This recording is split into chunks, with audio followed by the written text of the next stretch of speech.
Hello friends, good morning, जय माता दी। कैसे हैं आप सब? आई होप आप सब अच्छे होंगे फ्रेंड्स। तो आपका वेलकम है हमारे channel yes Keshav vlog with Laddu Gopal में। और फ्रेंड्स, आज हम जानेंगे कि हमारे घर पर माँ संतोषी का व्रत, उसके नियम, उसका अध्यापन और उनकी जो भी पूजा विधि है वो हम कैसे करते हैं। इस वीडियो के थ्रू हम आपको बताएंगे पूरी जानकारी। और इससे पहले मैंने व्रत नियम की विधि की वीडियो बनाकर अपलोड कर रखी है फ्रेंड्स, तो वो वीडियो भी आप ज़रूर देखिएगा। तो इस वीडियो में हम जानेंगे माँ संतोषी की पूजा की सात्विक विधि और उनके पूजा के नियम। फ्रेंड्स, माँ संतोषी हैं जो गणेश जी की पुत्री हैं, और जो गणेश जी के पुत्र थे शुभ और लाभ, उन्होंने एक बार भगवान श्री गणेश और माता रिद्धि सिद्धि से यह मनोकामना रखी। रक्षाबंधन वाले दिन की देखिए, पिताजी माताजी आज सभी बहनें अपने भाइयों की राखी बांध रही हैं। काश मेरी भी कोई बहन होती तो हमारे भी राखी बांध देती।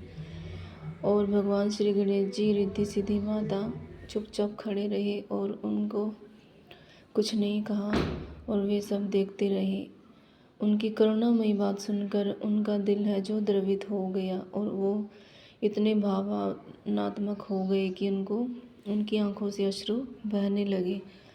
तो भगवान गणेश जी ने फिर माता संतोषी को कमल के फूल में से प्रकट किया, और सभी देवी देवता प्रकट हुए वहाँ पर, और उन्होंने भगवान गणेश जी को बधाई दी एक पुत्री के रूप प्रकट होने पर। और फिर भगवान नारद जी ने कहा कि माँ संतोषी संतोष की देवी हैं, उन्होंने ही माता का नामकरण किया था। जो भी उन्होंने माता को वरदान दिया कि संसार में कलयुग में जो भी माँ संतोषी का नाम लेकर व्रत करेगा 16 शुक्रवार, उसकी कितने भी बड़ी दुर्लभ समस्या मनोकामना हो वो माँ संतोषी पूरा करेंगी। उनको गुड़ और चने का भोग लगाया जाएगा। इस तरह से माँ संतोषी का नामकरण हुआ। संसार में उनकी जो पूजा विधि है तभी से इसी तरीके से आज भी यही विधि चलती आ रही है। गुड़ का मतलब होता है मिष्ठान, और चने का मतलब होता है सुख। यानी जहाँ भी माँ संतोषी की पूजा होती है, व्रत होते हैं, वहाँ पर सुख और शांति रहता है हमेशा।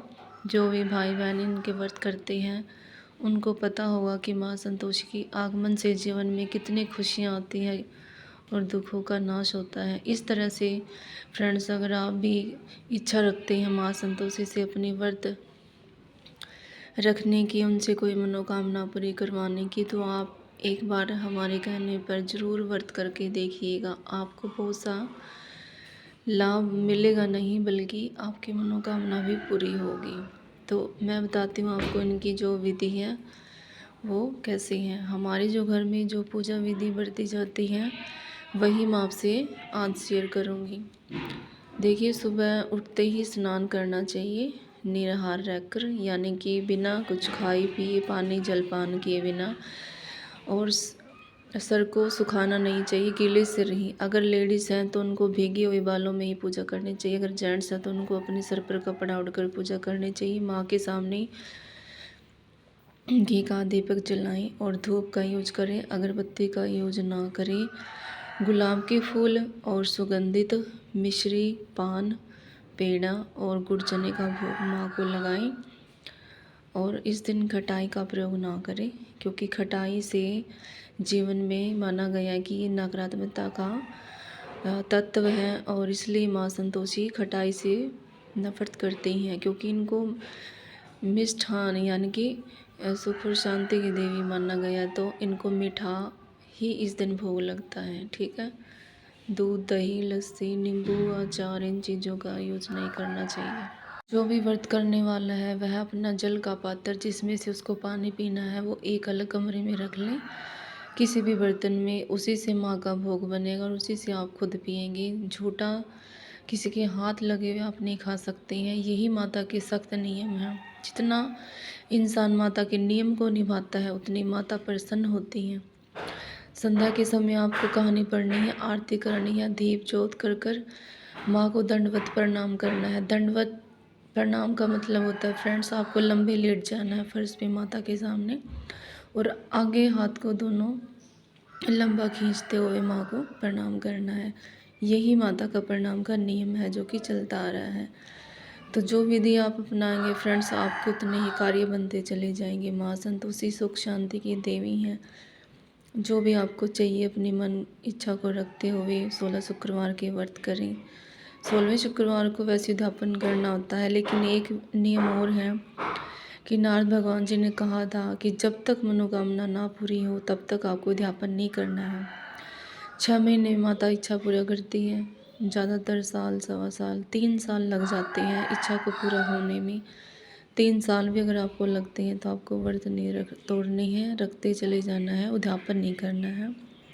जिस दिन उद्यापन करो उस दिन आपको 9 लड़के बिठाने हैं और हलवा, पूरी, चने का भोग, नारियल और केले का प्रयोग होगा। दक्षिणा की जगह उन्होंने केले, आप उनको केले का दान करें। और जब भी मैं आगे वीडियो अपलोड करूँगी उसमें मैं अध्यापन की तैयारी भी बताऊँगी आपको।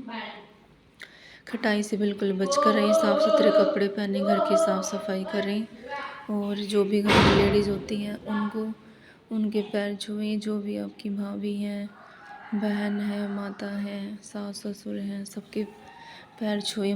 माँ संतोषी के मंदिर में जाएं।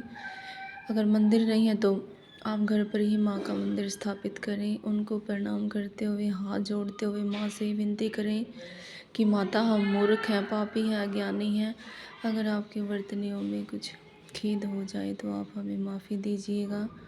हम दिल से, मन से आपके व्रत करना चाहते हैं। ऐसा कहते हुए आप अपने संकल्प को लें। आप देखेंगे कि किस तरह से आपकी मनोकामना पूरी होती है। देखिए, यह कोई हमारा वीडियो बनाने का कोई मकसद नहीं है या कोई हम आप तक सिर्फ पहुंचना चाहते हैं, नहीं फ्रेंड्स। यह हमारा पुश्तैनी लगा लो या हमारा परंपरा लगा लो या हमारा पारिवारिक लगा लो, हम खुद भी रख रही हैं और जो हमारी मम्मी या दादी हैं, पापा हैं, सब रख रही हैं और यह पीढ़ी दर पीढ़ी चलता आ रहा है। इसीलिए मैंने आपको ये अपना अनुभव शेयर करवाया है। मैं खुद भी रखती हूँ। तो आप एक बार माँ की शरण में जाकर अपनी मनोकामना को रख के देखें। पूरी ना तो हमें कमेंट में लिख सकती हैं। और जो भी माता के फ़िलहाल भक्त हैं, व्रत कर रही हैं, उन सबको जय माता दी, जय संतोषी माँ। जो जिस तक भी ये वीडियो पहुँचेगी, समझ लीजिए कि आपका लक आपके पास पहुँच रहा है। आपकी बंधी हुई किस्मत खुलेगी। हमारे लिए दुआ करें, हम आपके लिए दुआ करेंगे। जय संतोषी माँ। Wish you all the best.